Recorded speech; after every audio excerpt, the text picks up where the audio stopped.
recording live. Okay.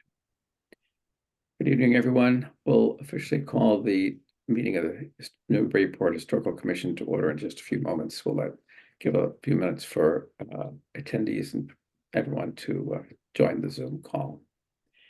And then before officially calling the meeting to order.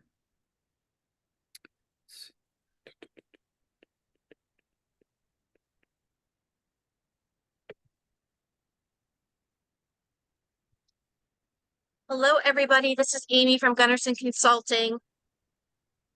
Hi, Amy. What are you here to talk about the 30 Pleasant Street item? I do. We are waiting for representatives from AT&T and Dish to join us. Okay, we haven't officially started the meeting yet. Excuse me? We haven't officially called the meeting to order yet, so you've got a little bit of time. If when we're ready, you are the first thing on the agenda. So if when we officially start, which will be quite soon, if they're not ready yet, we can skip over you and come back to you a little later. So we'll be all right. Absolutely. I'll just sit tight. Okay, but you are expecting those folks tonight, right? I'm sorry, I didn't hear you. You are expecting them tonight, correct? Absolutely. I confirmed with them earlier. Okay. Amy, this is Allison Conwell, on behalf of Centerline, on behalf of AT&T. I am here. Excellent. Thanks for joining, Allison. We also have representatives from the church that are coming tonight. Okay. And a Dish representative as well. Okay. Quite a crowd. Okay. I think we can start. So, sorry. So this is Glenn Richards, Chair of the Newburyport Historical Commission. I'm officially calling to order the meeting of the Newburyport Historical Commission for the 25th of January. That's last meeting, sorry, for the 8th of February. So much for updating all my notes. Hang on a second. I usually don't do that one. Okay, 2023, that's 2024. Boy, this is embarrassing. So please be aware that this meeting, like all city virtual meetings, is being recorded. We start with the roll call of our panelists on the commission or commissioners. I understand Andrew Bernhardt is to be absent tonight, so we're skipping him. He's usually first because it's alphabetical. Tonight, let's check in with Biff Baus. With us, Biff? I'm here. I'm present. All right. Okay. Thanks. Mark Cedron. Present. Very good. Chris Sautel. Present. Thank you, Chris. Christopher Fay. Present. Thank you. Alan Markey. Here. Thank you. Ed Neumer. Here. Okay.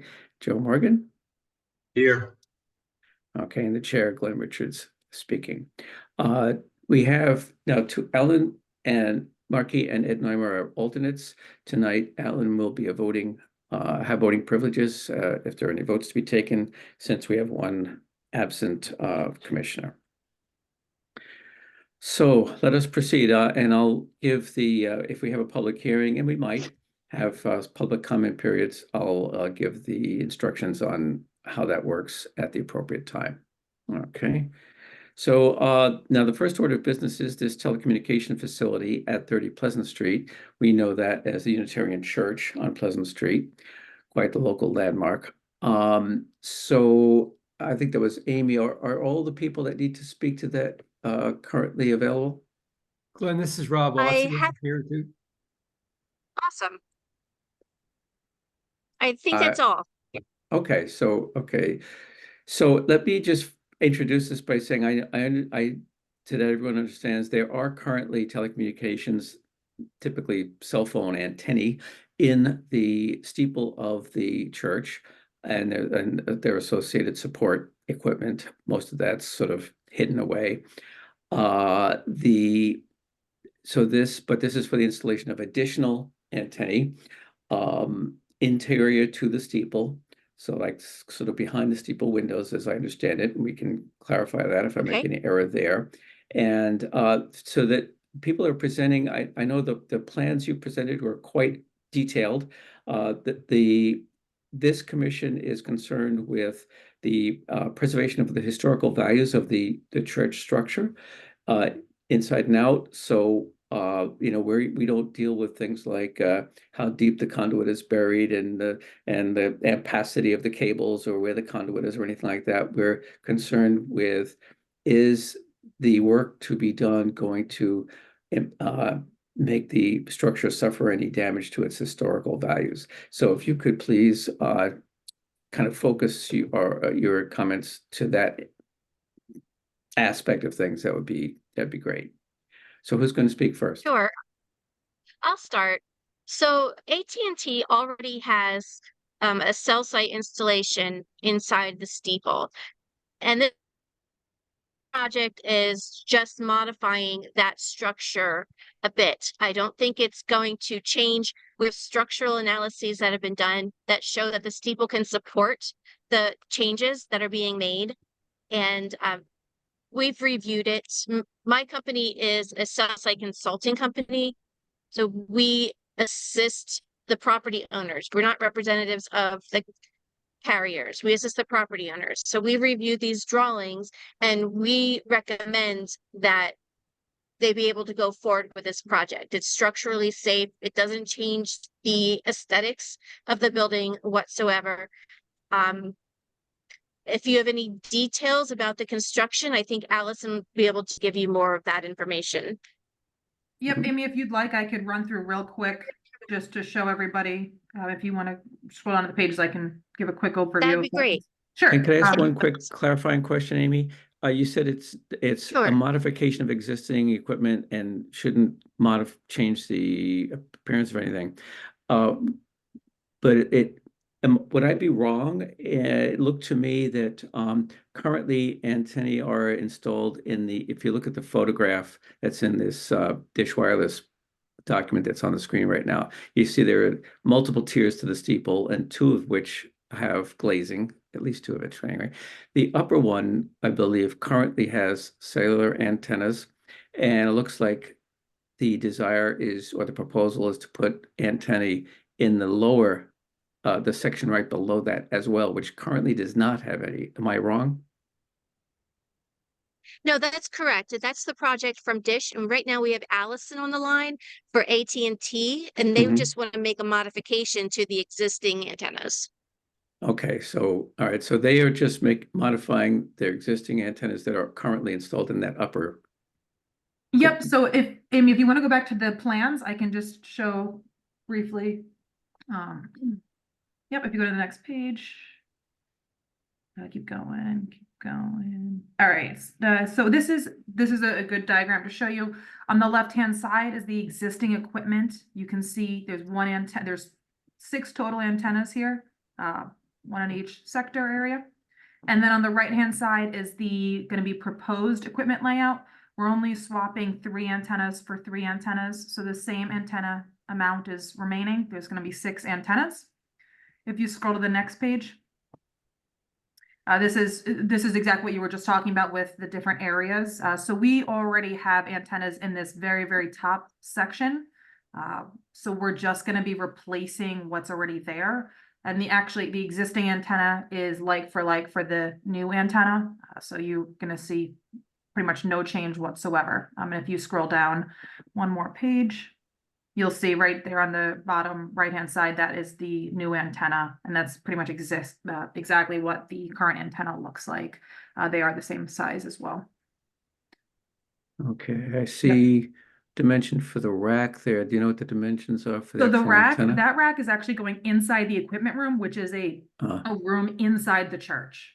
So that's not even exterior at all. That's just, there's equipment rooms within the church that has other equipment for the carrier, for AT&T here. And that equipment rack is for that equipment room. Okay, I see on the chart here, you've got antenna proposed and antenna existing, so forth, and there are the dimensions there. So they're both, looks like they're the same height, 72. And here looks like feet. I'm sure it must It's be inches. So they're the same height. Are they about the same width as well? Yep. Okay, I see, by 12.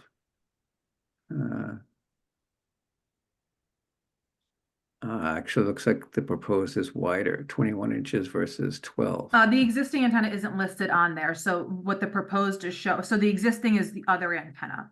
Because there's 6 total antennas. So where it says proposed is what's that line item is replacing what is currently existing there. Right. Yeah, that's what I'm talking about. So the existing, it lists, at least this chart I'm looking at has proposed, existing, proposed, so it's got 6 listing, 3 proposed, 3 existing. And under the size, the proposed is 72 and a fraction by 21. The existing is 72 by 12. So that's what I'm talking about. It's considerably wider. Am I in error? So there's 6 total antennas, but there's 2 different types. So there's Right. 3 of the QS ones that is shown as existing, and the Mhm. previous antenna is actually an HPA antenna. Oh, so there are 6 there now. Yes, there's 6 currently existing, Ah, and we're sticking with 6. mhm. Those 3 new ones, these OPA, are replacing the HPA antennas. The HPAs aren't listed because they are being removed. The I HPA see. antennas are pretty much the exact same size, 72 inches by 14.8 by 9. I And see. again, from the street, you wouldn't notice an inch or 2 inches difference. Right. Yeah, unlikely anyway. And they're in approximately the same location, or effectively the Exactly, same yep, they're in the location. same location. Okay.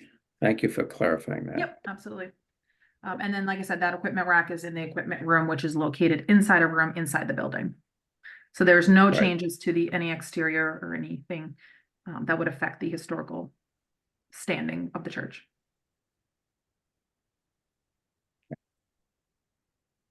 Thank you for that. Yep. Okay, so in my notes, I'm saying that there are 6 antennae now, 6 to remain, same approximate size and location. Is that a fair statement? Yes, that's correct. But this is again strictly for the AT&T facilities. We'll get to the dish facilities Correct. That's for the AT&T. in a moment. Okay, is there anything more you want to say about that particular part of the project, or should we move on to the dish part? Nope, that's all I have for AT&T. Okay. Thank And you, that was it. Allison. Thanks, Allison. Okay, Amy, are you going to speak to the dish part, or is Rob going to speak to that, or what? Has the dish representative joined us? I think we were waiting for Parker. Is anyone else waiting?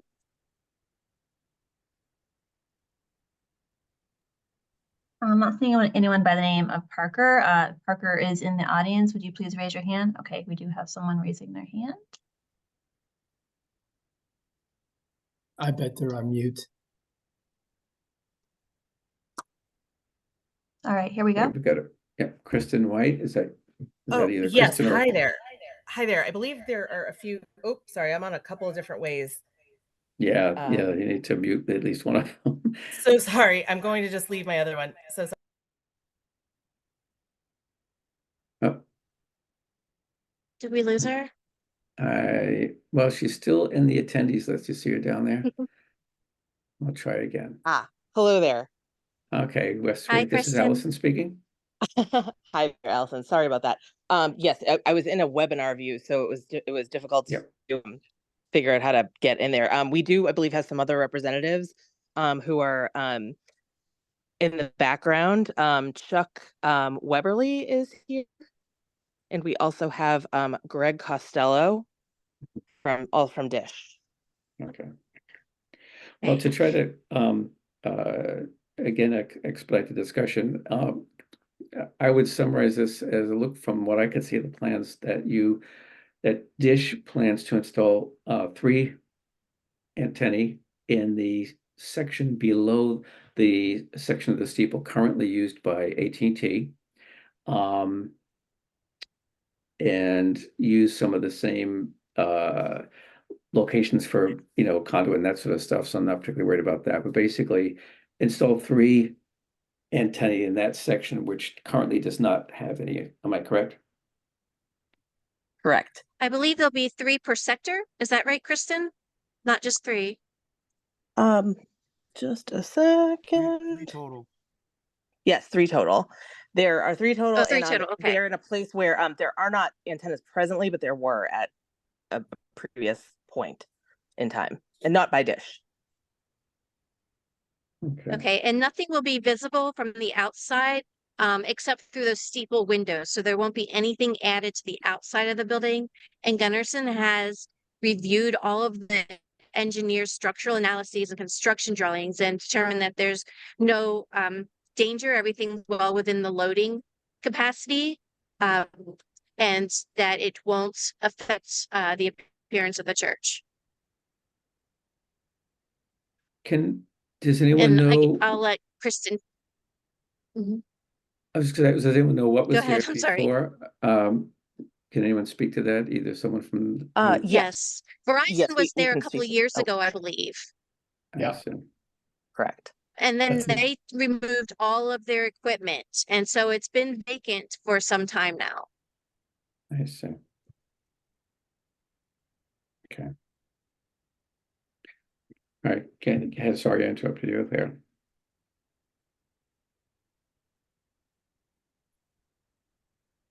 Hello? Hello? Yes, yeah. Yes. Was there a question beyond what was there No, previously? that's why I was saying, please continue. And If that's there's all. So more. right now Oh. it's vacant, and Dish has proposed to add their site installation in it. And Allison and her group can give you the specifics about the plans. Mhm. Okay.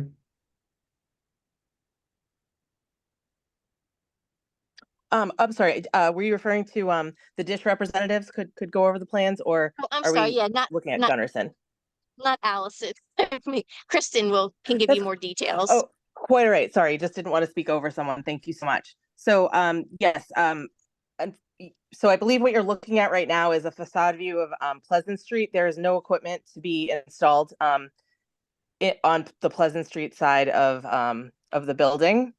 So, basically, what is being installed, beyond those antennas that are in the cupola is also the Dish Wireless is what we call ground equipment, which would be located in areas that are shielded from view. They're all stealth in the back of the church that you can see on, let's see, page A4 of the plans. That could you flip back to one we just had for a minute, Caitlin? The looks like the meter panel or something there where is that? Is that exterior and on the front facade? Because it looks like it is. That is exterior in the back of the church, yes. So facing the parking lot, but it is in a currently in a fenced in area. So it's basically I can show you we have some photographs of that area if you'd like to see them. But basically it's an existing fenced in cabinet for the meter and an existing fenced in area for with an existing platform, actually several existing platforms in the rear of the church on Right. the annex building. Yeah, you may have misunderstood my question. I'm referring Oh. to a meter panel. If you look at the three main three main doors of the church, just to the right of the rightmost door, there's what looks like a meter panel, similar to what you'd see on the side of a house. And I was wondering Yes. if that's on the front facade or if that's also in the rear. It is not. That is in the rear. That is just being it is. shown, kind of just superimposing it, if you Right. will, Okay. into Yeah, as just if the like building were invisible. right. Just like that structure to the right. I know that's behind their other building there. Correct. Exactly. Okay. All right. Thank you for clarifying that. Of course. Did you have more to say? Because I have one or two more questions. No, would be happy to address your questions. The plans depict the full entirety of the proposal. Okay. Some time ago, there was, we were consulted, we meaning the Historical Commission, was about warning signage for workers, warning them of the RF radiation. So, what about those? Are those to be installed? And if so, where? Because I know there was, some concern about, plastering the exterior of the steeple with these very necessary, but also somewhat obnoxious warning signs. Certainly. Let's see. And actually, there is a solution to the problem, which I mentioned back when we were discussing this, and that's that you notice because of the way that the steeple is tiered, there is each tier has a little extent, each tier is smaller than the one below it, right? So if the warning sign is near the bottom of, let's say that tier that we're talking about now where the dish equipment is, if it's Mhm. just sort of below the window, obviously any worker approaching would see it because they'd be up there, but it would, because of the little roof of the tier below, it would be concealed from view, so it wouldn't. Sure. I believe it's the signage is all interior. So every It is. It should be on no the one is. door. Yeah, Yeah. this is Rob. I could help a little bit with this. That Okay. level right below the bell tower level, which is that open level that you can see, there's a door, and there's an there's an inside there. That level, there's a little stairway inside again that leads to a trap door, or not a trap door, but some sort of a door Right. that you can just open up Right. that goes into the bell tower. That's where Right. the sign is, and it's totally inside. There's see. nothing outside. Okay. Yeah. All right. Okay. The only other question I have, and I'll turn to see if my colleagues have any, is how big of a gap is there between these antennae and the actual glazing? Because I think that distance could affect how visible the antennae are to the observer from the street. Let me see if I can get those dimensions for you.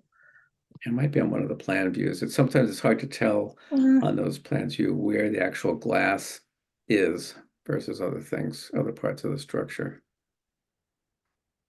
Yeah, like Don't on know. this, is that perimeter octagon, is that, where the glazing is or what? Mm, I mean, I believe they are, if you will. I mean, they're centered. The antennas are centered, in the middle of the window. Mhm. And I mean, they're certainly. I believe they must be at least 6 inches. We believe about 6 inches the from the glazing is our estimate. Actually, I'm just speaking with our 18 our Mhm. design engineer on the Okay. other. Yes.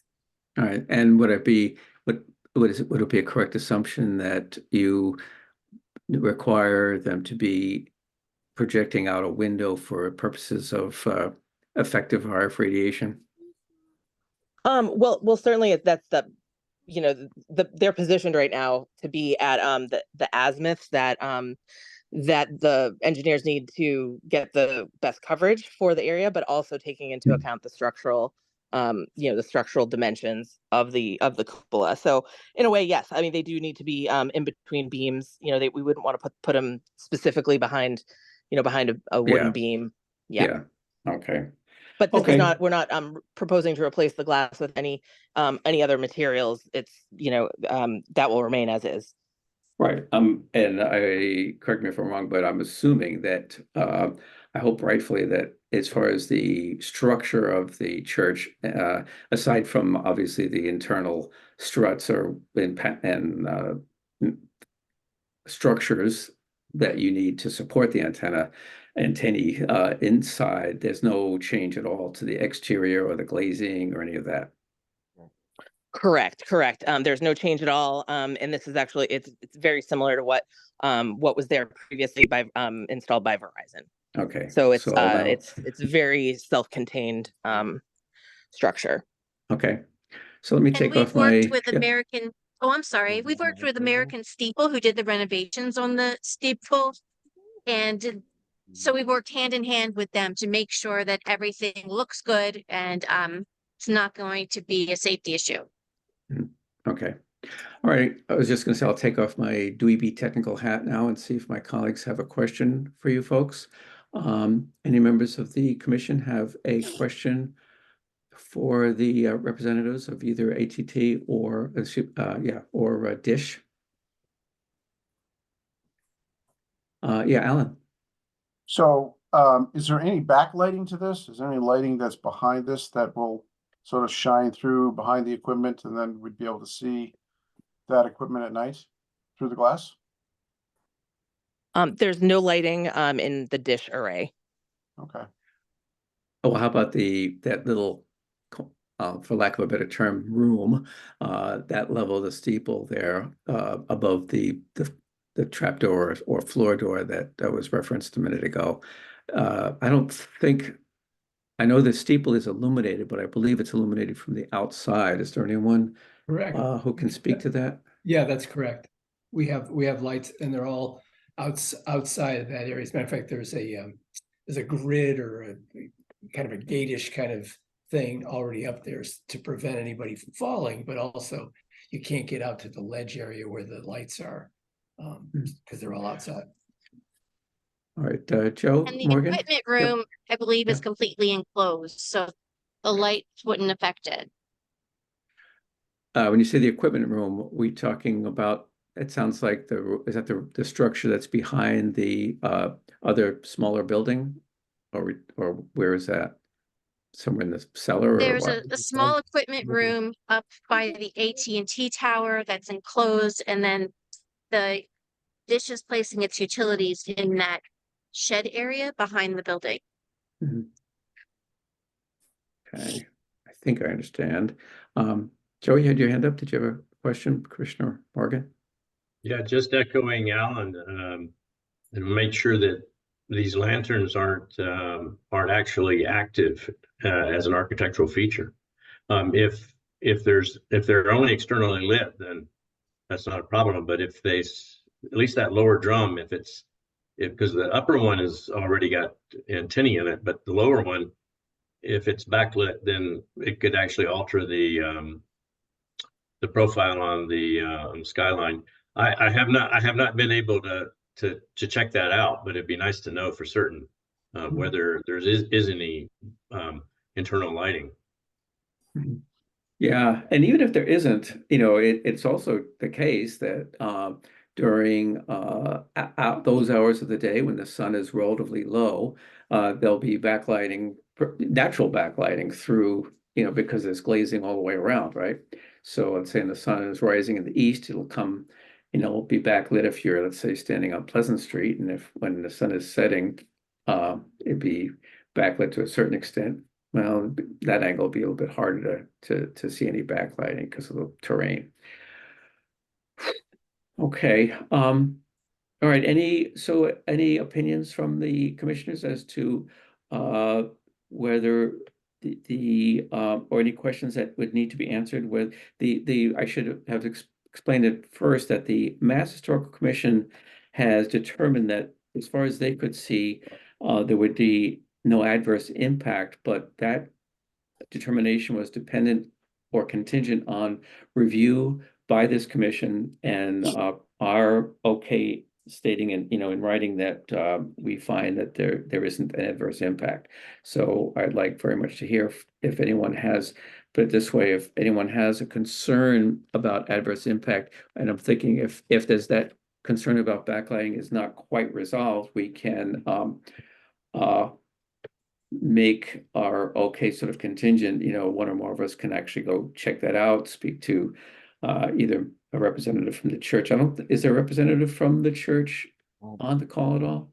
Yeah, there's two of us. There's Rob Othier, although I'm going to be leaving the church shortly, so I'm probably not. Mark Madden was going to be on the call as well. He's a representative of the church. And is he around? It looks. He was going to get on the call, but it was. I found it a little difficult. So Rob, regardless of you're leaving the church soon, what do you know for certain about the presence or absence of lighting within that what Commissioner Morgan referred to as a lantern, that stage of the steeple with those with the large windows? No, our lights are all from the outside. There's no well, I can't say that I've been up to the upper levels just because of my age. So, but I'm pretty sure that there's no lighting up in there. I'm almost positive. And Allison or Amy, do you know? I don't think so. I haven't seen any pictures in the evening time, so I'm not sure. And I'm in I- Chicago. Yeah, I really don't think there's any lights in there, and there's no reason to have lights inside. It's all, you Well, know, projecting the only onto reason the would be, steeple. as Mr. Morgan suggested, that sometimes those a stage of a steeple might be lit if it had a you know, glazed area like that, and they wanted to highlight that as an architectural feature. I think in this case, to the best of my recollection, I think it is all external, as we've talked about, but I certainly wouldn't, I personally would want to check on that before giving my okay. So what do my co-panelists here think, my commissioners? Would you be okay, Chris Sartell, you had a hand up? Yeah, thank you, Mr. Chair.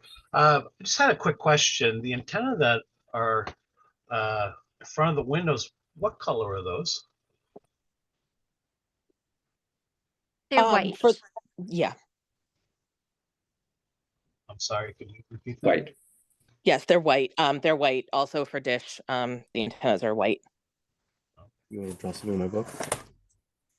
All right. When you say white, they're all solid white, not any chrome or anything that could be on them? Well, they're galvanized steel. You know, there's the pipes that are behind that, you know, that they're mounted upon, are chrome metal. But the antennas themselves, and that's what are, you know, closer to the window, are white. Right. Yeah, and you wouldn't see those support structures, Chris, because they're No. behind the antenna. Right. Right. Along with the illustration on the lower left of what we're looking at on the screen right now shows various boxes. It's a little too hard it's hard to see what those, you know, boxes are behind the antenna, but again, they are behind. So you see the one in the middle, you just see the fairly large rectangle. It is a big antenna. It's like 6 feet tall by 20 inches. So they're not insignificant. And you know, it's they're big, and I think if it's one of those situations where you would see them. There's no question about that. The real question is, okay, so you see these, it's an acknowledgement of modern times, you know, churches everywhere need to get what they can from, you know, it helps in terms of money to support their not only their mission, but their physical plant, etc. So I certainly don't blame the church for wanting to take advantage of the fact that they've got this high spot in town to, you know, lease space to these telecommunications companies. So it's understandable. Just part of life. You know, we don't our main that's not part of our decision making here, but it's just one of the many factors that goes into these things. Does anyone so my personal view is that well, I'm sort of reluctantly feeling that it wouldn't have an adverse impact, but I'd love to hear from some of you folks, if anyone has anything more than a weak opinion either way. Can I throw my 2 cents out there? Is there anybody literally in the building right now on the call? I'm sorry, is there anybody what? In the church right now on the call, they could actually step outside and say, yep, Oh, there's no. lights or no lights. No, I don't think so. I'm taking it Okay. from home, yeah. Rob is here and Lark is on the phone. He called it. Oh, Is there any way you can unmute him? I have unmuted the caller, I see. Let's see.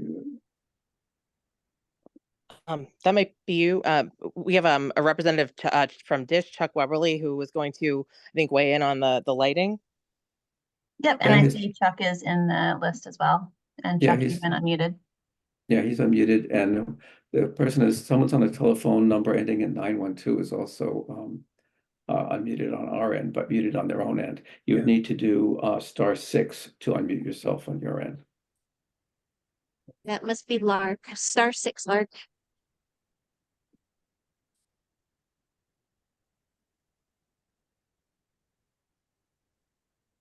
Chuck, do you want to weigh in while we're waiting for Lark? Sure. Can you folks hear me? Yeah. Yeah, so I just wanted to make the point that I'd actually worked on this project many years ago for Verizon. And that the space that Dish is taking over is the same space that Verizon previously occupied. The antennas, while the guts technically are different, the actual visual appearance will be somewhat similar, albeit the dimensions a little bit. But the lighting, nothing has changed that we're aware of, and we don't have any reason to install any lighting. So it's not going to be illuminated from our perspective, other than, as some others have mentioned, that, you know, lights are shown up at the steeple from outside. Okay, thank you. And who was that speaking just then? It's Chuck Weberly, Webberly. Okay, thank you, Chuck. Chuck is with Dish Wireless. Right. Okay. Well, would anyone like to make a motion that the commission, wait a minute, too soon. Mark, yeah, you had a hand up? I think the issue of backlighting is really trivial. There's really no major changes being made at this point, and backlighting really doesn't change the historical nature of this. Even if it did exist, I think that's a totally theoretical concept. So therefore, I'd like to make a motion to support the project as it's being proposed. Okay, Mark, I would suggest as the motion would be that the NHC finds no adverse impact to the historical values from the proposed changes, because that's what we need to. Okay, is there a second for that? I'll second that. I think that sounded like Biff. Yes. Okay, thank you, Biff. Okay, so the motion is that the NHC does not find any, or has determined that there would be no adverse impact to the historical values of this particular structure from this particular proposal. So we're voting on that. Yes, is obviously you approve, or no. So we'll go around in alphabetical order. Yeah. Chair, this is Yeah. Joe Morgan. Sure. I'd like to just, before we take that vote, I'd just like to have one further morsel of discussion on this. Could we make it contingent on verification that existing interior lighting of steeple does not exist? If it doesn't exist and we're maintaining the status quo, then I'm perfectly fine with continuing with the vote. But I think that since no one seems to know, even those who have worked on it for years and years, as they state, aren't absolutely certain that there's no interior lighting, then I think that's a very easy bar to cross here. So can we just make it contingent on that? Just a simple verification? Yeah, I would treat that as an amendment to the motion. Nighttime interior lighting of that section of the drawing of this. Yeah. Yeah, in fact, I like that amendment, Joe. Is anyone opposed to amending the motion to include that contingency, which I'll be happy to follow up on myself personally? Oh, I'm sorry to interrupt, but I just heard, I got a text message from Lark Madden from the church who says that there is no interior lighting. Joe, does that satisfy you? Very good. Because I was concerned about it too. I think that's all it takes is just someone to state it with absolute certainty. I think. Right. Thank you. Glenn, this is Allison Conwell again with AT&T. Is there going to be two separate motions, one for the AT&T project and one for the Dish project?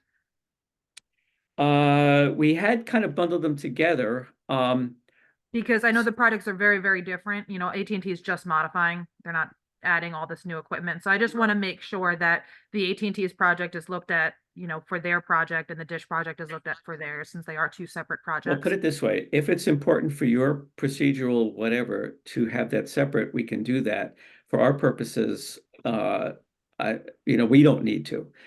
Like I say, so if you need to, we can have a separate vote, but we don't. Yeah, if you wouldn't mind, just if they're the same exact words, same exact motions, if you could just do them two separately, so that this way the Dish team has their response and we have our response, and we can move forward. Okay, so why don't we do this? What I'll do, Mark, if you don't object, I'll revise the hang on a second. The motion we'll first vote on finding no adverse impact to historical values for the ATT part of the project, which is the replacement of 3 antennae on the uppermost part where there are currently 6. There would remain 6. They're just replacing 3 with 3 others that are very similar in appearance. So, so that'll be our first vote. Is there a second on that one? I'll second Mark Sundrum. Okay. All right. Then I'll change the person who started the motion to myself. And you seconded by you, Mark, since the person can't second their own motion, I don't think. All right, so we're voting on no adverse impact for the AT part of the project. So, Mr. Baus. Yes. Okay, and in this case, a yes vote means no adverse impact. Mark Sundrum. Yes. Okay, Chris Sautel. Yes. Thank you. Christopher Fay. Yes. Okay, Alan Markey. Yes. Okay, Joe Morgan. Yes. Okay, the chair concurs, so we're unanimous in that. So now, thank you very much. So the ATT one is okay. So we'll do a second round, and this time will be for the dish part. And this part of the project or the proposal, they're installing antennas where there had been some historically, but at present there aren't any. They kind of look like they're very similar to the ones that are upstairs, so to speak. But these would be new in that large kind of glazed area, the one that the area I'm speaking to, the lower section of the steeple there. Is there a vote that the NHC does not find adverse impact to historical values from that part of the project? Somebody? Just for my Someone care to make that? Just for my information, are we Yes. writing 2 letters, one for AT&T and one for? We don't need to write a letter, Mark. We just need to make it known that we have, we'll probably do like a memo to the planning board here that we have evaluated the project and have not found an adverse impact, so that the project can get whatever, at least they've cleared our hurdle. They probably have other bureaucratic hurdles to clear. So we're voting that, so now we're voting on the dish part of that project. So is there a motion that that part is okay? Glenn, this is Chris. I'll make a motion that the proposal by Dish does not have any adverse effect. Okay, great, thank you, That's Chris. Is there, it says seconded? Seconded. I'll second the motion. Mark Sundrum. Okay, well, there were 2 seconds there. I heard Biff first, so we'll put him in. Okay, going around the horn again. Biff, for your vote on that. Yes. Okay, Mark Sundrum. Yes. Thank you. Chris Sautel. Yes. Thank you. Chris Fay. Yes. Alan Markey. Yes. And Joe Morgan. Yes. And the chair is also in approval, so I guess we're unanimous on that. So the chair will notify the planning department that and whoever, and they will in turn notify anyone else that needs to be notified that we've not, that they can proceed. Well, thank you very much, representatives from Dish and ATT and whoever else.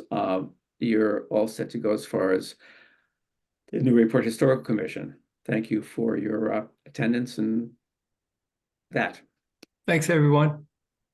Thank For you. your time. Bye-bye. Thank you. Thank you so much. Bye now. Okay. Next order of business is we have a couple of CP application reviews looking for our support.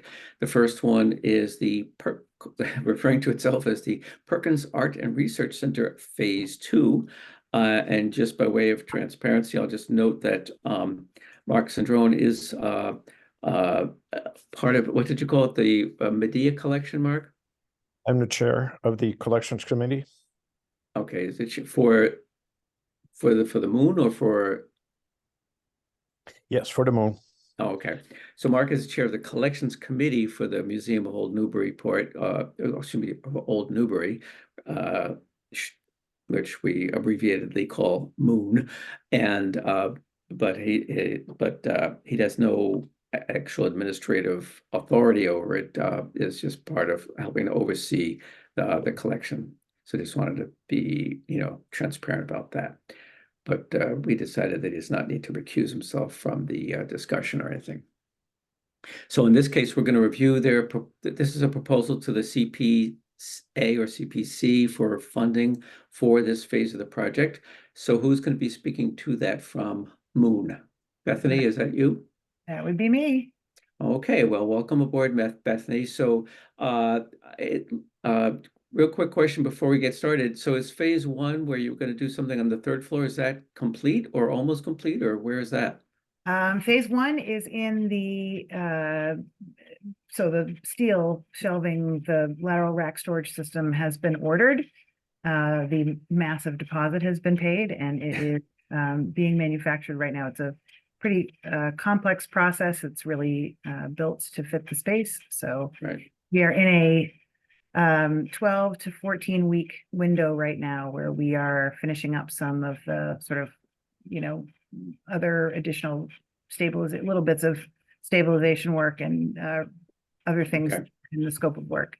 And Okay, waiting. well, I want to let you do your presentation. All I'll say, the only other thing I'll say is that our role here is to, since these applications, the CPC funding rely on one of the purposes of those funds for historical preservation, etc. So that's why they're here before the commission, hoping to win our support for their applications before the CPC. And if you've forgotten, Biff Baus is our representative from the commission who also sits on the CPC. So with that, why don't you go ahead, Bethany, and tell us what you'd like to tell us about this. All right, wonderful. Thank you for having me. I'm Bethany Groff-Duro. I'm the executive director over here at the Museum of Old Newbury.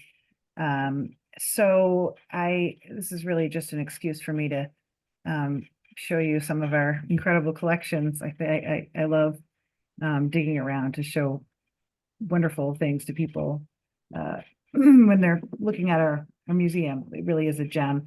So we are seeking a letter of support for our application for funding from the Newburyport Community Preservation Committee.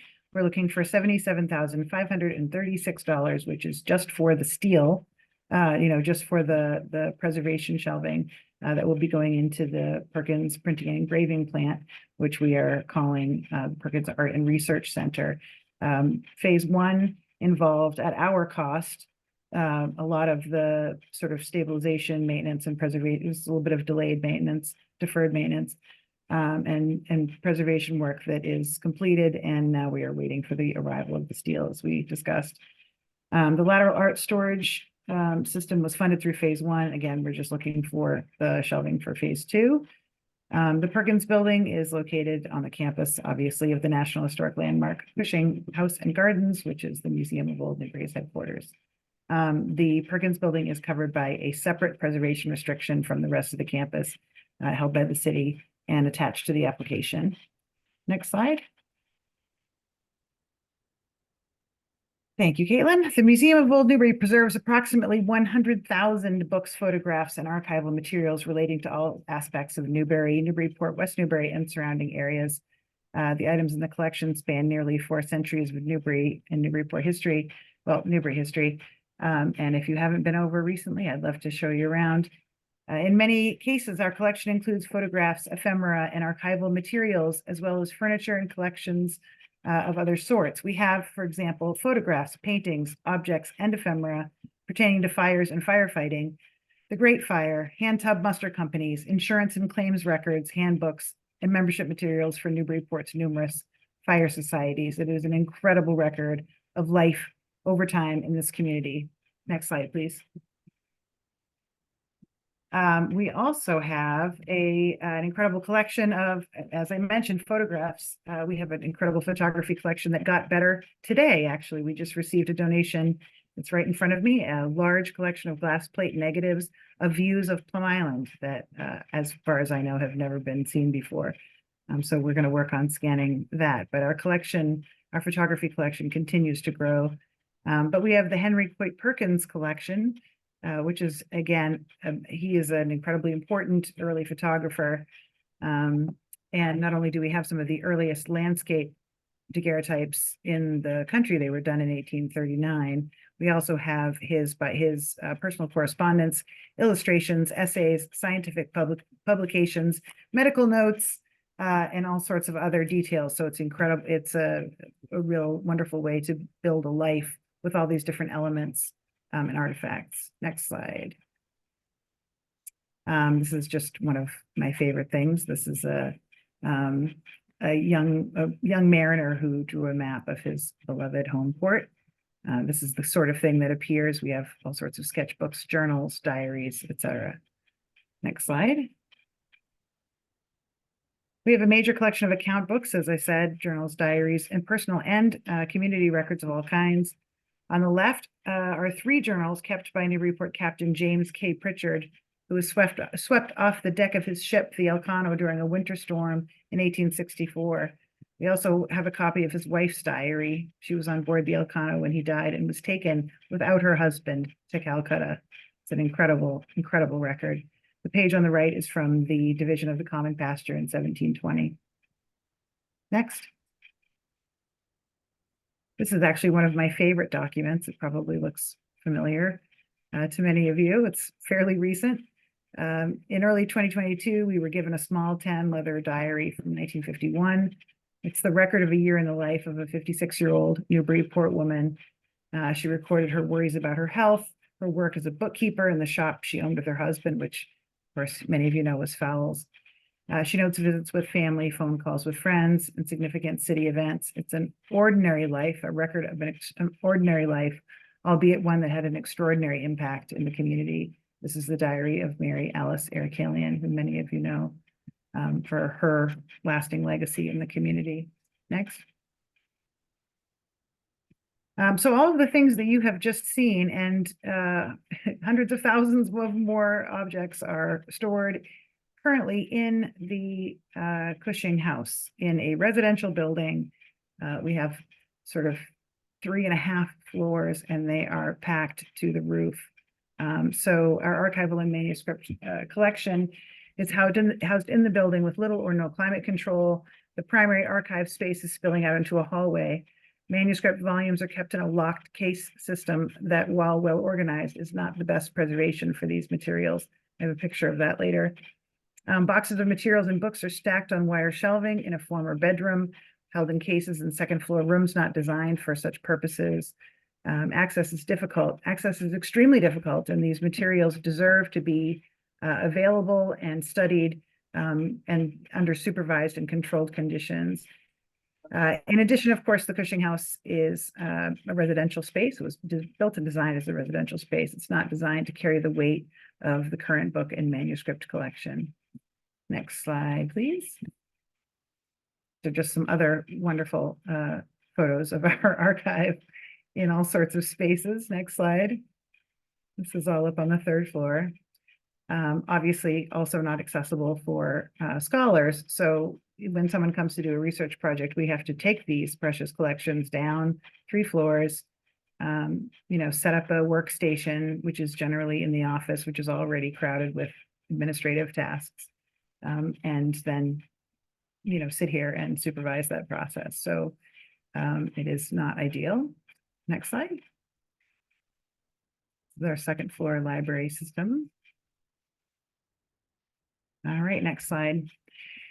The 2nd floor research library and manuscript room will utilize a custom stationary case shelving system. We have 273 linear feet. So we will actually have about 30% of the capacity for growth and storage. We also have dedicated space still on the 2nd floor for a modest exhibit about the Perkins printing and engraving plant. So we're not going to lose that history. This is a terrible facsimile, model of this room. It looks so sterile. It looks like it's in a doctor's office, but it will look still like the Perkins building, just full of books, and the printing press will still be there, and there will be a modest exhibit again on the Perkins legacy. Next slide.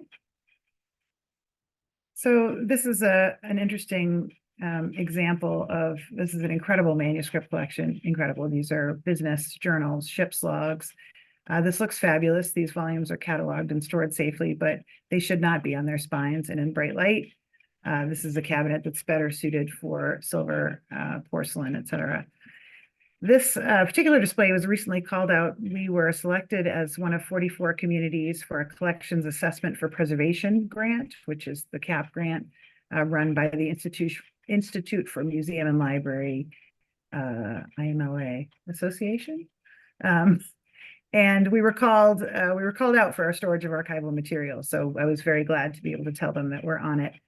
They made some additional recommendations for improvement there. All right, next slide. When you say called out, meaning criticized or in a positive way? No, we were criticized. They were, Okay, well, just both. wanted to be We were clear. called out for having an absolutely incredible world-class collection. One of the CAP reviewers said, you're basically the Peabody Essex, but for one town, which is something that I've also, thought and said. So really very, very impressed with our collection, but Mhm. made a number of recommendations to change our storage. And I was able to say to many of those that we had a plan in place that was going to make that possible. Great. Thank you. Sorry. Absolutely. I hope that we all know where the Perkins building is, but just in case you don't, there's Fruit Street, and the access to it is through a garden gate behind the carriage barn. Now, all of this has been widened and leveled and made much more accessible as part of a landscape restoration project. It then goes behind the carriage barn, and the Perkins building is in the rear of our property. So that's where we are. And next slide. So this wonderful building, in which we have all invested so much already, deserves to be visited, utilized, and appreciated. And I appreciate your help in helping us make that happen. So next slide. So this is our phase 1 progress. We redid the engineering study that had been done by John O'Connell. He passed away, unfortunately, and we wanted there's a lot of weight going into this building, although this building was designed as a commercial structure. So we redid the engineering plan, and we have done some supports to the floor joists and to other structural members. We actually used the engineer who had done the original stabilization when the building was first preserved by the museum. The electrical system has been evaluated. Components that have needed to be moved have been moved and replaced if needed. We had a significant amount of masonry that needed to be stabilized and repointed, which we've done. The windows have been repaired. The sills have been replaced. The lateral rack storage system, final measurements were taken, which involves the engineer and the Donegan Systems meeting and ensuring that all the plates are in the right place and lined up with the structural supports, et cetera. So we're in the 10 is optimistic, honestly. We're in the 12 to 14 week final approval, manufacture, assembly, and installation window for Donegan. Next slide, please. So I'm here to ask for your support for line 5, which is the shelving itself. It is the movable storage for the first floor archive and includes some workspaces in the archive space. It also includes the library spaces for the second floor. So that is the $77,536 that I'm asking for. The CAP team they released the report literally today. It does contain recommendations for, among other things, upgraded UV sensitive light systems and window protection and the preservation of the original interior security shutters.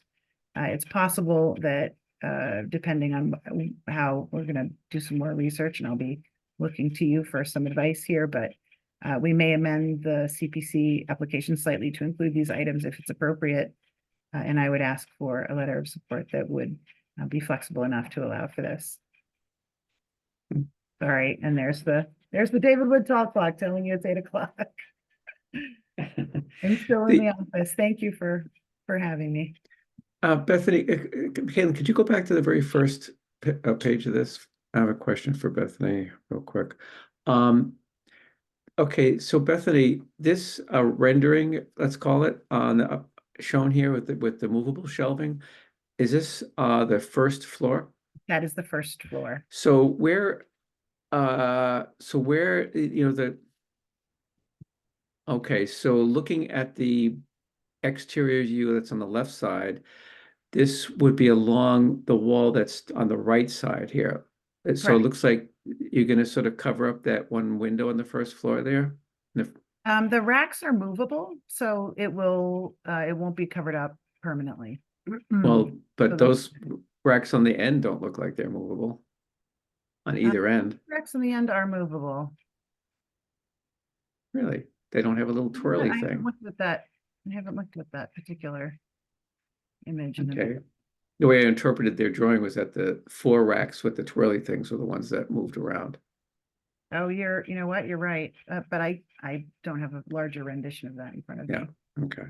But those windows actually have, one of the advantages of that space is that they actually have interior shutters that were intended to be closed because Mhm. it was they were literally printing money. Right. So Yeah, I think, were those the metal shutters they had inside? no, they're wooden, but they're Uh-huh. stuck like a medieval fortress. Oh, So okay. there Yeah, I are see. still some of those in place, including the one that's over that window. Okay. It won't be visible. The rack storage system, even if it doesn't move, won't be visible from the outside. Okay. Well, okay, so it sounds like it was kind of your intention that in many, and a lot of the time that shutter, the interior shutter would be closed anyway. Yeah, the interior shutters, right, it will be. It is closed now because of, just light infiltration into the building. Okay. You also, there's a steep drop off. You can't really see it in this picture, but there's a sort of a platform. Oh, right, in that driveway. Kind of a steep drop off, so it's not a Yeah, right, level. right. Yeah, that's at the end of that driveway, that's not your. An accurate depiction of what it looks Yeah, like today. yeah, I think I recall, right, that it's just a fairly narrow strip and then it drops down to the neighbor's driveway. It is. Unfortunately, we were only able to acquire a small sort of landing area in front of those doors. I Right. think most of you have been there and seen that. It is a bit of a challenge, but Yep. we're also looking at rebuilding those doors Mhm. in the front so we can allow for some more access. But we have to be conscious of. Okay, well, thanks, Bethany. If you're done, well, I see if my panel here has any questions for you. If anyone has a question for Bethany or comment?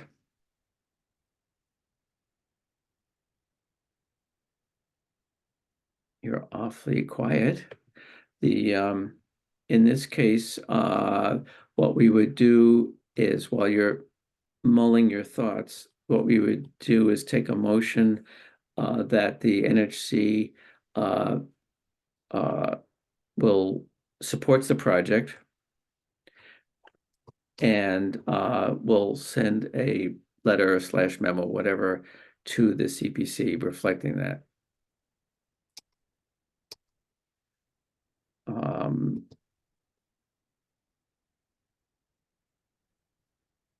So note here. So no comments? Would anyone like to go ahead and make such a motion? I If have one everyone comment. feels. I'm sorry, do you have a comment, Joe? Yeah, it's really just a point of information. I got very confused about this last year when it was presented to the CPC, it was basically the same type of project. It was what was being asked was the shelving systems, maybe some flat files. I believe they were actually art panels, movable art panels, and some flat files. I can't remember now, for the 3rd floor. And it was that. So the request from Bethany was really for those for that storage, the storage systems. And I was confused. I thought it had to do with there was a larger scope involving the building, but that's not true. And this year is the same. We're just talking about the shelving systems. But Caitlin was able to help me somewhat in my confusion. She sent me a web page on the Community Preservation Act or the .org site, which has to do with documents are historic resources too. So this falls into the documents and artifacts category, apparently. And because they are talking about how, CPA funds are available for document preservation projects. And that's sort of what this really is. It's about storage, improvements to storage systems, improvement to document storage spaces, such as climate controls, which we did over at the archival center at the library. So Right. just to distinguish, just for future information, we're really talking about sort of a subcategory of historical preservation, which is really Right. not building, which is what we're used to dealing with, but rather the subset of storage facilities to accommodate historical documentation. And it goes on in this article to talk about, well, what is historical documents? But I think Bethany just told us what's historical documents, so I don't think we have to worry about that. So all of this is just to say this is just for information. That's all. So thank Okay, you. thank you, Joe. And Biff, since you are our representative to the CPC, do you have any comment for the rest of the board on this? I don't know if you know more about it than any of us do at this point, but you're I don't welcome think to I have comment. any. Yeah, I don't think I have anything more to add to it. It is obviously this specific ask is for just a shelving unit, basically. So it is more of a document request, not necessarily something that we normally deal with. But other than that, I think it's Okay. pretty straightforward. Yeah, I'll make one quick comment. Thank you, Biff, by the way. I'll make one quick comment, and that's that, there are a large number of support letters for this, understandably. People already have warm, affectionate feelings toward the Museum of Old Newbury, etc. One thing that I didn't, maybe it's buried in there somewhere, but I didn't see, but I think should be noted is that, and the project name is Art and Research Center, and I think that, Bethany, your organization really deserves credit for understanding and acknowledging that, it's one thing to preserve these artifacts, and that's great, right? But just preserving them isn't anywhere nearly as good as preserving them and making them available for, not just, the casual observer and researchers that are trying to do either scholarly research or, whatever that is they're doing, preserving the artifacts is only really half the story. If no one can get to them, then they might, then it's what's the relevance, right? So I really think that you deserve credit for the fact that you're acknowledging that, hey, it's not just, yeah, these need to be stored, they need to be, the UV protection, the climate control, humidity, all that's good stuff. But we need to make it so people can get at these things so that their value can be put to good use. Anyway, that's my 2 cents. So if there are no other comments, we could take a motion that we support the project, and we will notify the CPC of that support. Does anyone care to make such a motion? I'll make that motion. Okay, thanks, Biff. Is there a second? I'll second it. That sounded like, is that Mark or Alan Markey. Alan? Okay, yeah, I wasn't sure. Thank you, Alan. Okay, so Mr. Biff, your vote on that. Yes. Thank you. Mark Syndrome? Did we lose Mark? Yes. Okay, thank you. Chris Sartell? Yes. Thank you. Chris Fay? I will vote yes in the name of preserving historical documents. Okay, thank you. Says the historian. Alan Markey? Yes. Joe Morgan? Yes. Okay, and the chair will make that unanimous. Was I right, Christopher, that you did teach history? Yeah, I'm not a historian, just a high school history teacher, but if I can, Joe, I appreciate what Joe said because it's an excellent point. Because these documents are vital to studying history and teaching kids history, and they have to be stored somewhere. They can't be outside. So I appreciate him making that excellent point. Yep. Yeah, absolutely. And I'm a big fan of what I call source material. In other words, rather than well, you know what that is. I'm sure you do, Chris, but it's, getting to their actual source material rather than books that have been written by subsequent generations of people opining about it or telling you what they think of it, anyway. Right. Okay, enough of that. Let's move on to the next one so we can get through this evening. And this is the CP. Oh, by the way, Beth, yes, thank you, Bethany, and good luck. Thank you.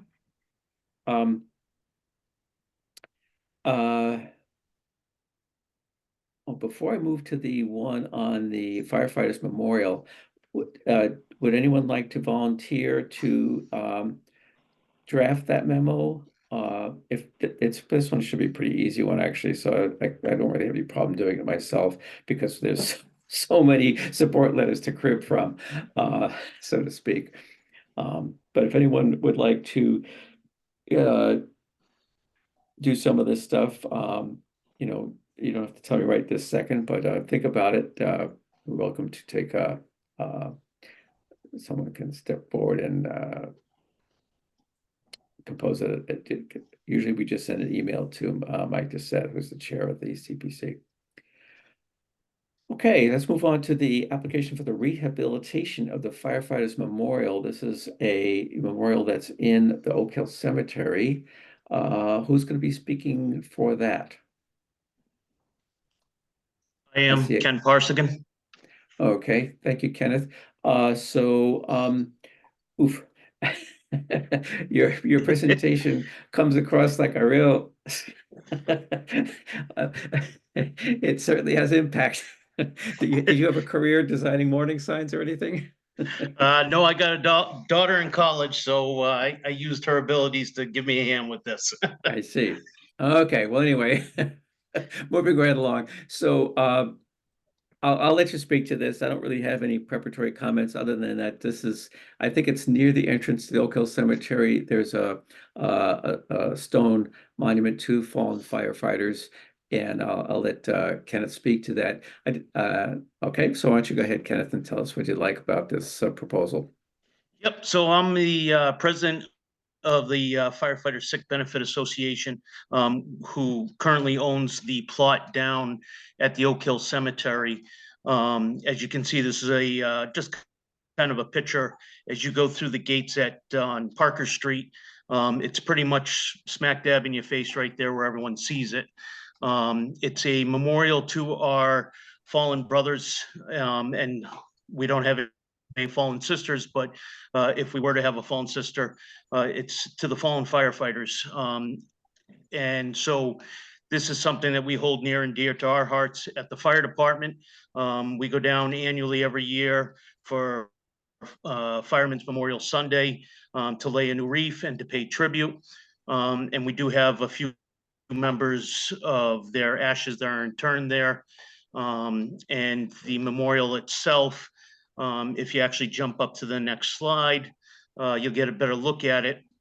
It kind of shows the memorial stone up close, the flags that we use to honor them, the wreath that we lay out fresh every year. And on the left-hand side, going down the memorial, you'll see the names of the 7 members of the Newburyport Fire Department over the years that have sacrificed their lives in service to the city. We hold this very near and dear. We've had 2 in my career, Anthony Raven and Brett T. Birkinshaw, that were both job related. And then there were many before us, and we never want to forget that. So that's what the memorial is. As you can see from the previous slide, you have the steps that walk up to the grass landing, and then you have the memorial surrounded by some overgrown shrubs and yews. And we really want to try to make that more accessible. You can actually see in this picture here that the hot top has recently been replaced by the Oak Hill Cemetery. Beforehand, it was all uneven and breaking apart.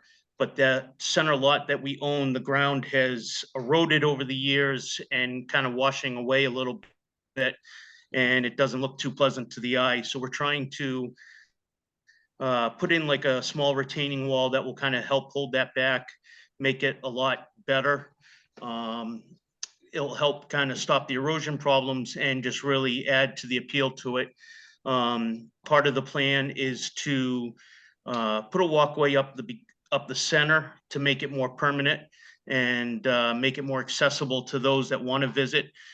There are still many family members in the area that go down to pay respects for their loved ones at this monument. And like I said, we go down every year as a fire department to pay our annual respect, which is actually a Mass Massachusetts honored holiday, which we have paperwork later in the presentation to show that.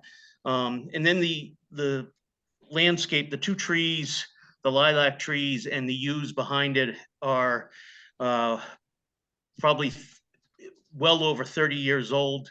And I do professional landscaping on the side, softscapes. And as many of you probably know, at a certain point, things kind of outgrow themselves. And that's what has happened here with some of the landscaping. We've done our best every year to trim back the yews to keep it neat in appearance, especially for Fireman's Memorial Sunday, all done by volunteers at the fire department. And it just really needs to be replaced and kind of renewed. If you go to the next slide, we had a local resident that volunteered her efforts and time just to give us a conceptual rendering so that we kind of had somewhat of a visual for people to look at. It's certainly not set in stone. And since we've met with the Oak Hill Cemetery, we've made some adjustments, such as the center walkway would not be a rounded pad brick walkway. It will be more of a straight shot.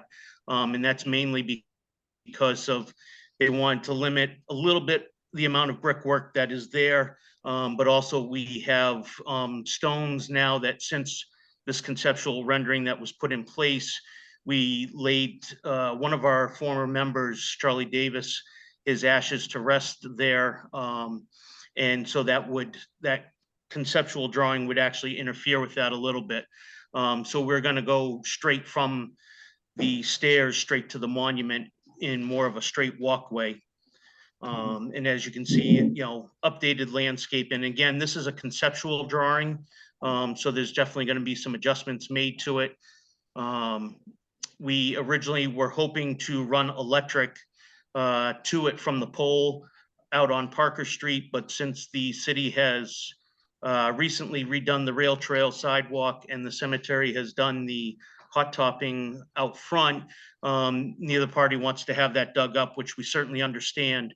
So the project will probably go with more a solar option for lighting, but we want to try to kind of light it up at night to make it more appealing to the eye as people go by, let people know that it's there, so that they know what it is. If you move on to the next slide. So just kind of did my project here, my slideshow on based off what the CPA's application was. So part of this was just kind of to help us preserve the history of the fire department here in Newburyport. As many of you probably well know that we have a very strong history.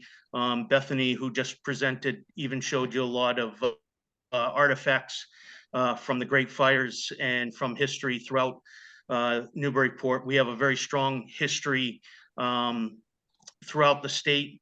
We have also a fireman's museum down in Newbury, and we have sort of our own little museum in cases up at Fire Central headquarters. So the fire department is very strong on our commitment to remembering those who sacrificed before us and who kind of brought us into the 21st century.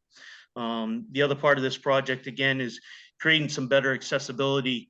Right now, when we go down on Fireman Sundays, the guys, step up into this area using the front steps. It's not the greatest walkway, but even for the public, if they go down to visit, whether it be family or just general public,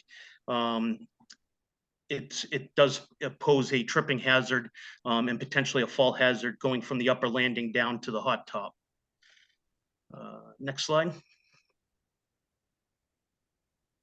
So this is just a copy of the deed from Oak Hill Cemetery that we had, where the Sick Benefit Association purchased the lot. So it's just kind of showing you folks that, we have it goes back to 1946 when the association first put this memorial into place.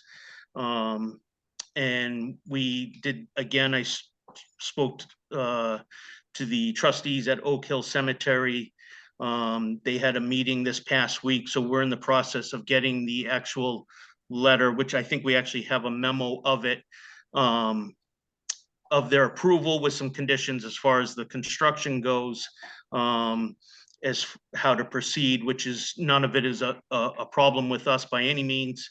So we do have the cemetery's approval to move forward on this lot with this project. Next slide. So one of the things I know the CPA always wants to know is the project timeline. As I said, we had the conceptual drawing already in place. We do have one estimate from a contractor that put us just under the $65,000 mark about 2 years ago, and that was including all the electrical work. He did update his estimate for us closer to 80,000, but we've since, talking to the cemetery, scaled back the project a little bit with the amount of brickwork and the amount of electrical. So we felt it was good to keep the estimate at around $65,000. That we felt that we could get the project done with those funds. Obviously, we're going to obtain a few more estimates before we actually move forward. But if we get the approval from the CPA, then we're hoping to put those estimates into play and hopefully get everything going so that this summer we can get the project done and be done before the fall, before the winter sets back in. And so that's basically our project in a whole. It's not a very large project, doesn't have a large history impact as much as, say, the Newbury Museums, but to us at the fire department, it's a very huge history for us. And if you look around this city, there's lots of parks that are all being revamped and redone, and we're hoping that we can be one of them. Okay, thank you very much, Kenneth. Just two quick questions. One is sort of on the side, is that, and that's that in addition to the CPC funding, are you guys trying to raise any funds privately to supplement that, whatever you might get from the CPC, or is this pretty much reliant on the CPC? As of right now, this is pretty reliant on the CPA. We have talked about it for a few years, and it's just been one of those things that we don't have a large funding. We thought about going to some of the local banks as well, but again, this is kind of the start of the project. I've been on the department for about 20 years, and nobody else has kind of taken the foothold on this. So right at, during COVID, I had reached out using social media, got somebody to help me come up with the rendering drawings.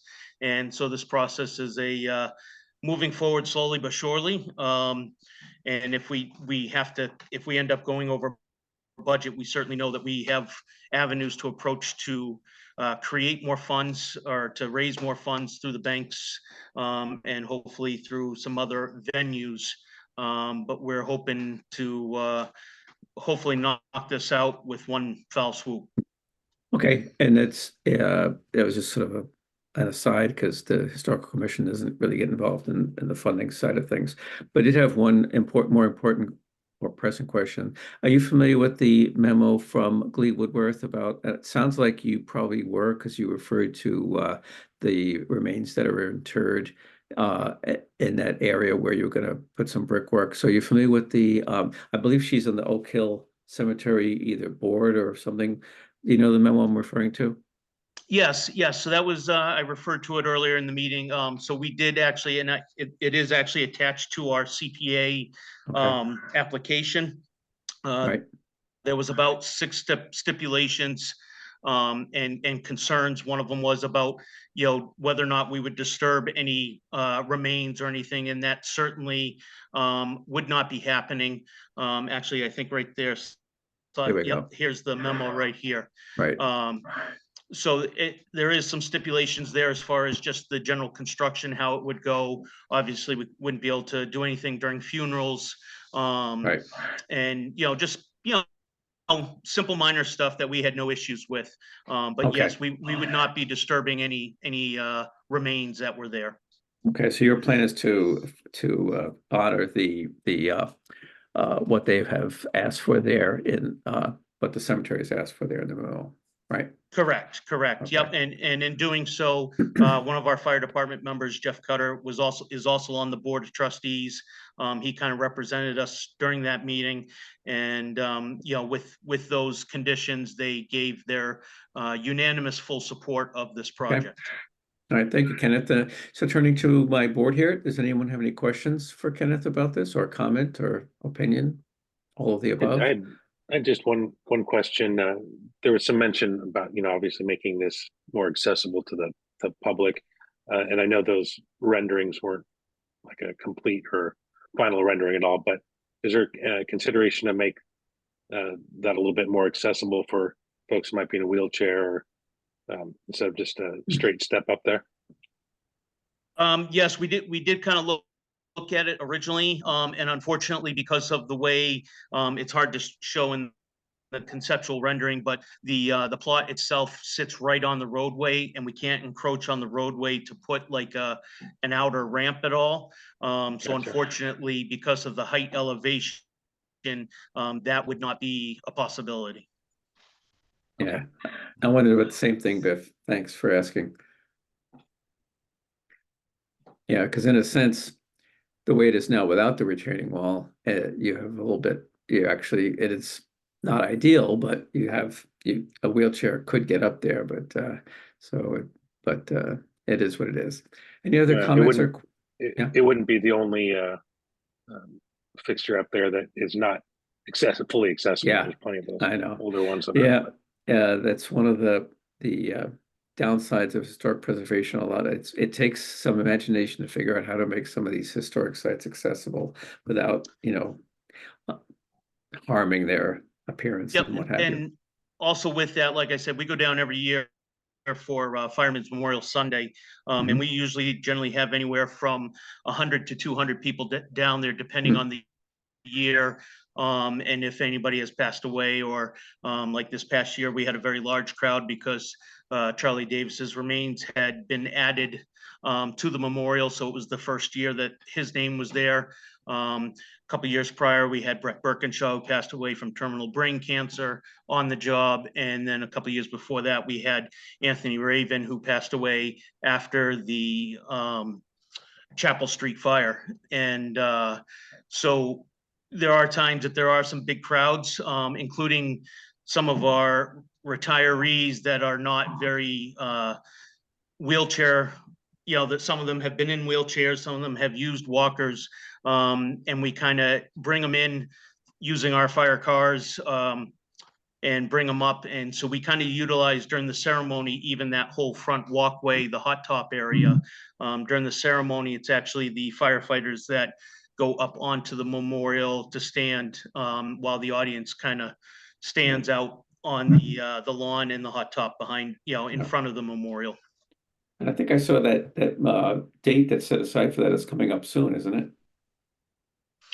Yes, so we have the firefighters memorial is always in June. Oh, June. Okay, I thought it was earlier than that. Never mind. Okay, any other questions, comments? If not, if someone would like to make a motion that of support for this particular project, then we could take a vote on that. Excuse me, Chair, it's Caitlin. Yeah. I will note, while the Oak Hill Cemetery is listed in the National Register, you may want to make a motion that this firefighters memorial is locally a significant resource to the city, and then also vote to issue a letter of support. It's you mean like so, okay, it's interesting. I haven't so as a monument, as opposed to like a house or a building, something like that, as a historically significant structure in its own It right. would be like an artifact, because one of the requirements for CPA funding is that the resource is designated by the local historic district as locally significant. And while the cemetery itself is on the National Register, I think perhaps maybe a motion or acknowledgement that this is also significant within the cemetery, may be worthwhile. Oh, it sounds like more than worthwhile, Caitlin. Thank you for bringing that to my attention. I was not aware of that angle of things. So I think it would be a good idea to put that to the vote. Does anyone have any question about what Caitlin was saying? What she's suggesting is that we first take a vote that the NHC deems the monument to be historically significant. This would will kind of give it a certain status that would help it in efforts to preserve it and protect it and keep it for posterity and so on. Would anyone care to make such a motion? I could do that. It looks like Andy Port had his hand up. Yeah, on I just noticed that too. Andy, did you want to comment before we take this vote? Thank you, Biff. Thank you, Chair. Yeah, thank you. I just wanted to confirm what Caitlin had said. I think just as a general rule, she's 100% right. It makes sense to do those things hand in hand. Otherwise, it brings into question whether or not it's significant enough to be appropriate or eligible for CPA. So I agree wholeheartedly with what she recommended. Okay. Thanks, Andy. All right. So it sounds like, yeah, we're all in agreement that we should make that determination. So do I hear a motion that the NHC finds this monument to be a historically significant structure? I'll make said motion. Okay, that was Biff, I believe, right? Yes. Yes. Okay. And is that seconded? Second, Chris Sawtelle. Okay. Yeah. Hi. Thank you, Chris. Okay, so let's vote on that. Biff Baus, you? Yes. Thank you. Mark Cindrone, your vote? Yes. Thank you. Chris Sawtelle? Yes. Thank you. Chris Fay? Yes. Thanks. Alan Markey? Yes. Thank you. Joe Morgan? Yes. Okay, the chair agrees. Okay, so we will make that determination or have made that determination. Would anyone care to, can I hear a motion, and put it that way, that we support the project and will notify the CPC of that support?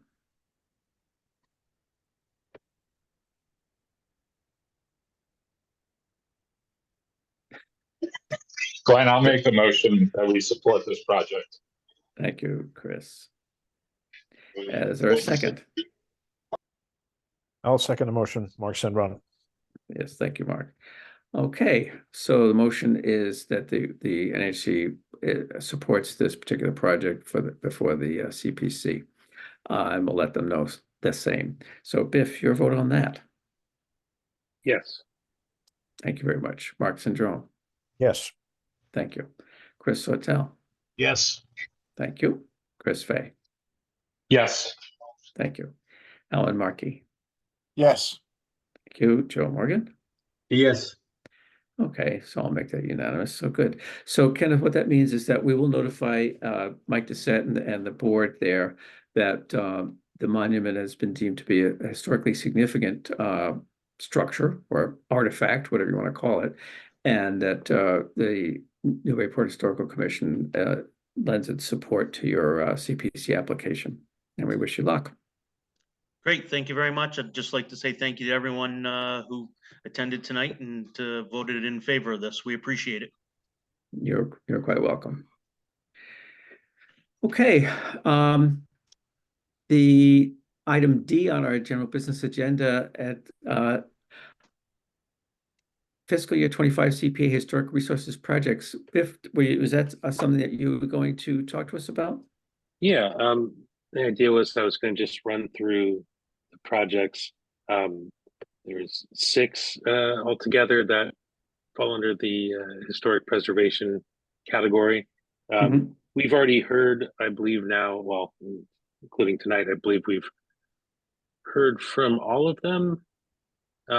But I just I'll run through just kind of a quick description, background, and just some notes on each of them, just so that we're all kind of up to speed. The first one is the Custom House Masonry Restoration Supplemental Funding. They're looking for about $42,000 for the Custom House Maritime Museum support with their ongoing masonry restoration project. Basically, they're looking to address some deteriorating masonry, structural integrity. Basically, I think part of this was due to a lot of the costs have been driven up from their original grants. A portion of their 2022 CPC grant had already been allocated for the portico restoration, I believe. The project, it's obviously an important building that will, it's used by visitors all around. I think we all know, pretty familiar with that building. But basically, that's what they're looking for. I'll run through these. I'm going through them by how much they're asking for, essentially, from least to greatest.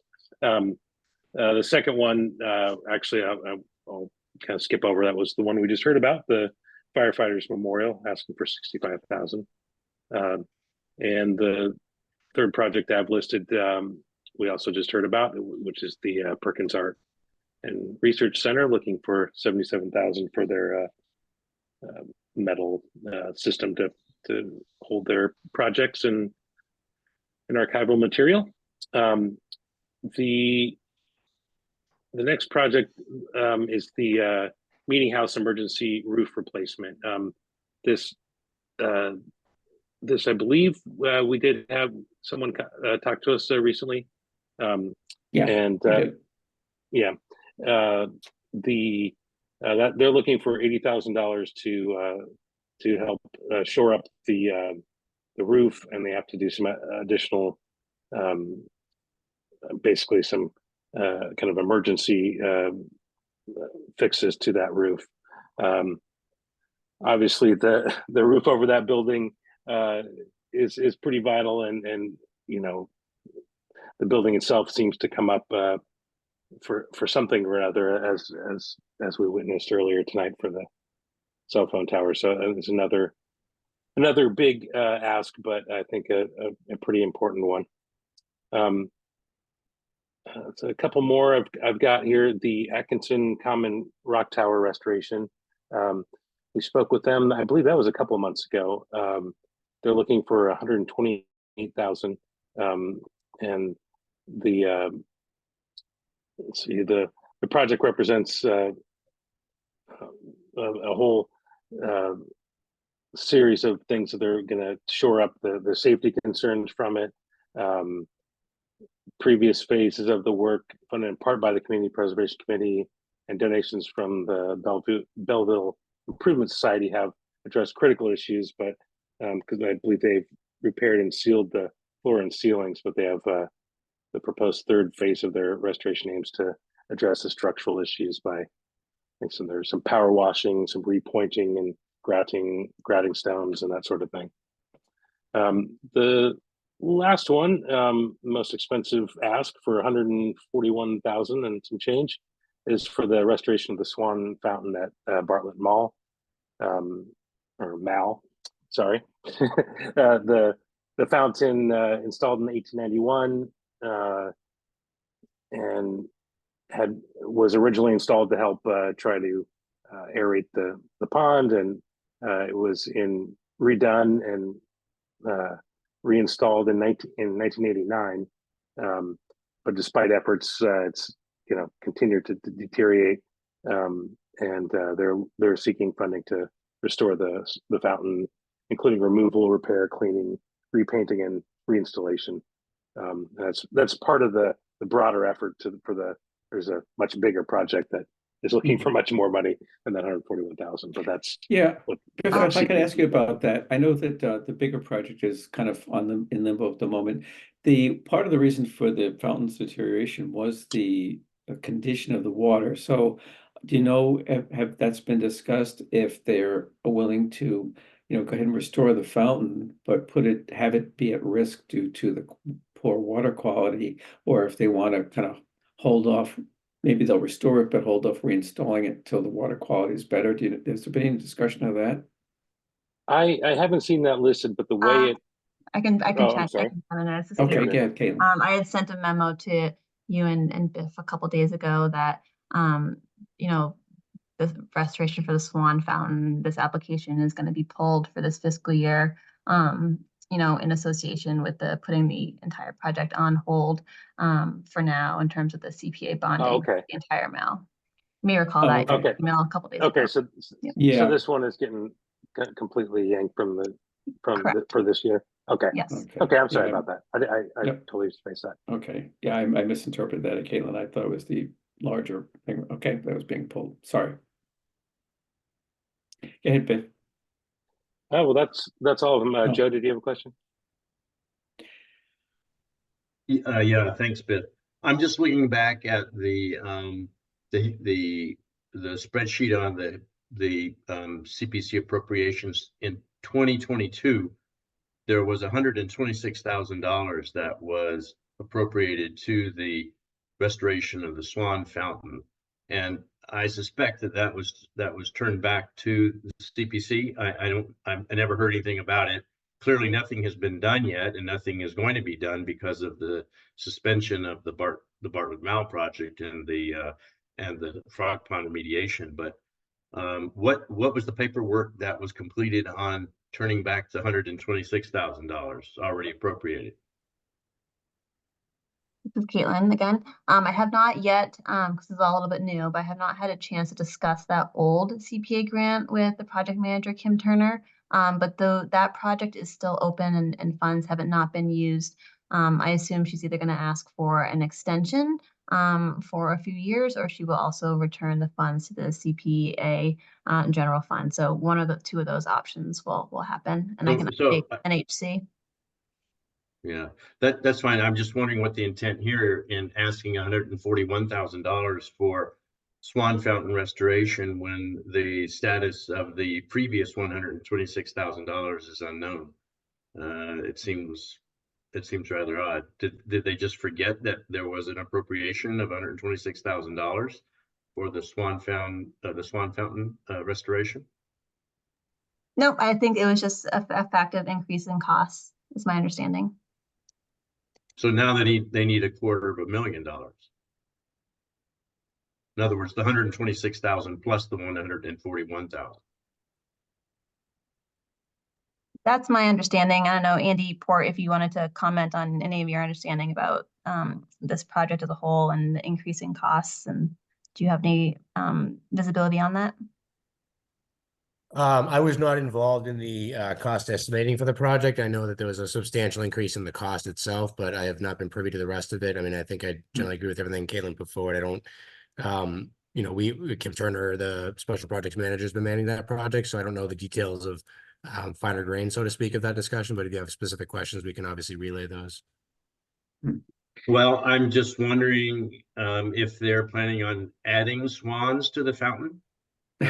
If it's going to be a flock of swans, if they're going to be gold-plated swans, you know, something like that, maybe. Sure. I think we'd have to ask. I honestly don't know. I don't know also based on the fact that the cost was substantially higher than what maybe was originally estimated when it was brought forward. I don't know whether or not there'll be any changes to the scope and whatnot. So I imagine that whatever component, there might be some revisiting of the so-called value engineering side of things. I don't know the answer to that one. So we can certainly ask, and that may be something that evolves as they come back. Yeah, Joe, there's a meeting. Yes, thank you. There is a meeting that I hope to attend with Kim on the Atkinson Tower thing. It's a week from today, actually.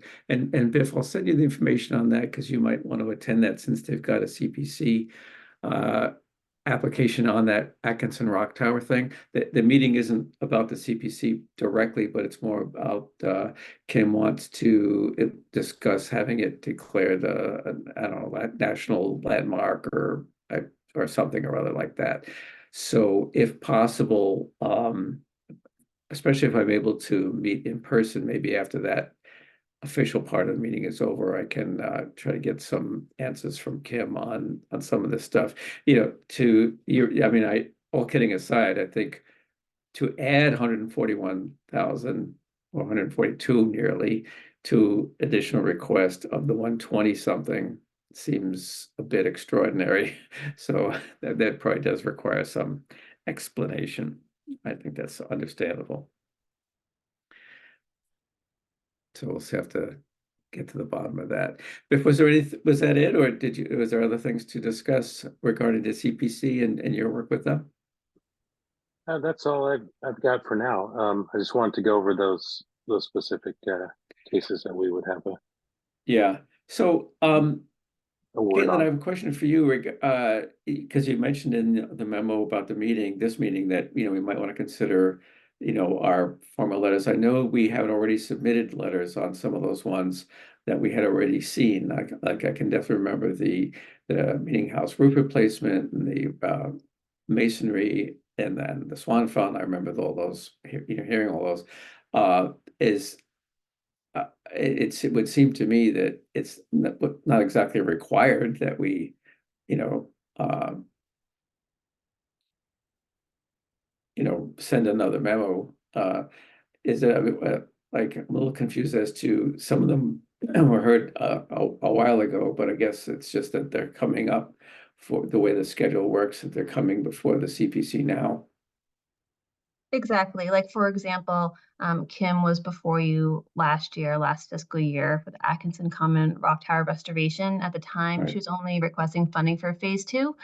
She presented the whole project to you, and now she's going forward for the next phase of the project. In your support letters, you acknowledged there was a multi-phase project. Right. And so I'm not sure if you need to write up another support letter. You could if you wanted to, but you do have one already on file. Yeah, With the that is a good idea. So that if the part we addressed on the Rock Tower was the first of multiple phases, and I believe you're right that it was. And if Kim would like to talk to us about this newer phase, then we would welcome that, we'd welcome her to come in and present on that. And we could, weigh in as to whatever our support is on that. I think at the time last year, she presented on all phases, but if you would like Did for she? her, yeah, she did. But if you would like an update, I'm sure she could accommodate that or send the commission a letter or something to that effect. All right. Well, if I don't know how regularly you speak to her, but if you do, you could say that we certainly would be happy to have her talk to us to an update on where things are with the Rock Tower, and if she, wants to say anything to this commission, she's welcome to. Always welcome. Put it Okay, that way. will do. Thanks. Okay. Shall we move on the agenda? What's next? I believe it's okay. The only update from the chair that I have, and I saw there was an update from Andy. Andy, did you have any updates from the planning director? I don't think I had anything to add at this Okay. particular moment. No, thank you. Okay. The only update I have is very brief. I sent an email to Chuck Griffin and Jeff Roloffs. Let's see, was it this morning? It was either this morning or yesterday. I felt like I was sort of poking the sleeping dog, so to speak. It had been nearly 3 months since we sent them an email summarizing what myself and I believe it was Joe Morgan and Mark Sandrone had worked on to like what they needed to do to fix up their preservation restriction. And a lot of it was actually from just to bring it in line to the standards that the Mass Historic Commission, wants to see and so on. At any rate, so I sent that out this morning. I heard back from Jeff Rolos that they have actually been working on it. They haven't said anything to me, but they have been working on it with assistance from Jared Eigenman, of all people. Jared is an attorney. I believe he's associated with real estate law, also a resident, a neighbor of Mark's Sandrone's, I believe, and he is the author of a lot of the preservation ordinances in town. So he's certainly familiar with that territory. So I'm hoping that that implies that we'll get a good result on that. So keep you posted on that. But I'm really, when I look back over the history of this, I realize that at the end of March, it will have been 5 years since we first started talking about this preservation restriction. So I think it's way past due. All right, so enough. That's all it is for me. I know you all like to get out at a reasonable time. So the only other thing, if anyone has anything, well, let's do the approval of the minutes. Hopefully you've had a chance to look at those.